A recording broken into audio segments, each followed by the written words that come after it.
আমাদের পরবর্তী প্রতিযোগী খুবই মুমূর্ষ অবস্থায় এসে উপস্থিত হয়েছে আমাদের মধ্যে। কি নাম? আদিত্য সরকার। কোন ক্লাস?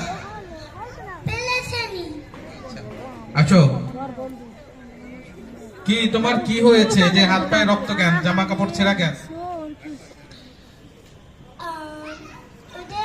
আমি প্লেনে ধাক্কা খেয়ে আমি মরে গেছিলাম। আচ্ছা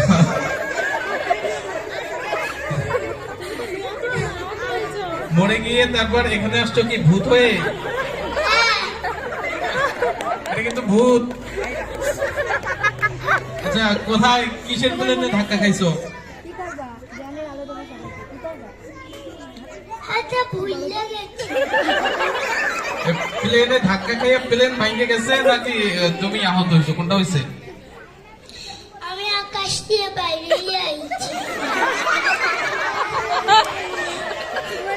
আচ্ছা আচ্ছা ঠিক আছে, যাও। আমরা মাইলস্টোনের আরেকজন আহত শিক্ষার্থী দেখতে পাচ্ছি।